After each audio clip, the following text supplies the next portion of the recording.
How do you use this to induce a trance?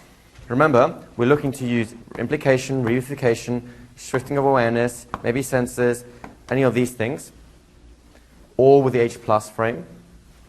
What do we do to actually get trance? What is the maneuver we're trying to do?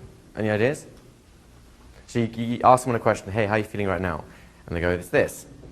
How do you use that as a trance induction? Go ahead, Robin. You loop it around, type the senses, getting very close. What was over here? Tell them they're feeling it and that you're getting it, so that you echo it back. And then what? Tell them more stuff. Okay. Go ahead, Brian. Imply trance. There you go. He's got it now.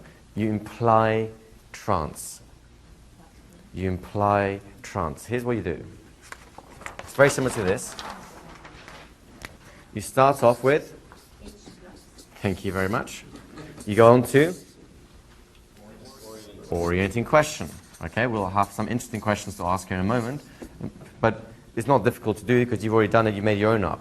I'll give you some that you can play with, but you have your own thing there, right? Then we do exactly what you were saying, which is? That's right. So you see, you construct this whole thing by yourselves. You don't need me anymore. 4, this is the key piece, which is what happened over here. I'm calling it the reframe stage. Whatever experience they're having, it has to be reframed as a hypnotic experience of some sort. How do we do that? Well, there's a list. There's not a finite list, but there's a pretty good list of things that I look for to be able to imply something unconscious is happening. So one is when you have an conscious-unconscious dissociation. In other words, something's happening outside of conscious awareness. Right?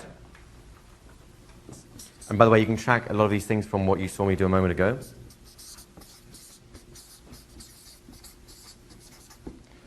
If there's something which looks like a hypnotic phenomenon, let me stand out of your way here, then I want to encourage it. So that's why I zeroed in on that finger straight away. It looked a little unconscious, and it's getting very close to an hypnotic phenomenon, automatic motion, right? If it falls within the ambit of a trance theme, it's hypnotic. So notice how we started talking about energized and feeling good. That was my first opening gambit until I saw a much better one. Do you notice that?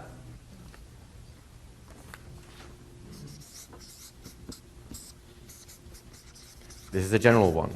This is something you can do whenever. If you don't think they're aware of it, then it's good. Of course, if they're not aware of it, but it's really negative, then please don't go that way either, because where attention goes, energy flows. Oh, were you aware of the fact that you're a complete loser? Ha! That's not quite the kind of hypnotherapy we're encouraging here. It may well do. Okay, this is a beautiful one. I love this. Again, you saw me do this. Anything that can be given the label that something amazing is happening, something unusual is happening, it's a great frame to come from. Did anyone hear me use that with Brian? Do you often point your finger like that? That's kind of unusual, isn't it? By drawing out this distinction, saying like, hey, you don't normally do this, what's the implication? Something not normal must be happening. That must be trance. Do you see how that works? Do you see how that reasoning process works? And that's kind of like the thought you had in the back of your mind. I'm not saying, well, you must be in trance because your finger's pointing this way.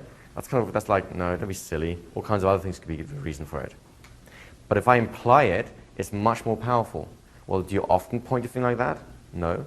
Huh. Well, I wonder what it means. And you just leave it hanging. They'll do the work for you. Do you see how that works? Any kind of unconscious activity. This is what I actually started off on. When I saw his finger tapping, I knew that's a unconscious activity. So that's what I zeroed in on, right? And finally,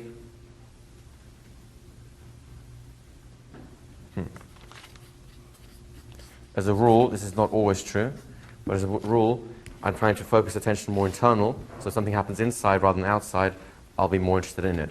But it really depends on where his attention normally is. If it's somewhere very internal, very much in his head, then I'll usually take it the other way to where his attention normally isn't, which is kind of external. Do you see how that works?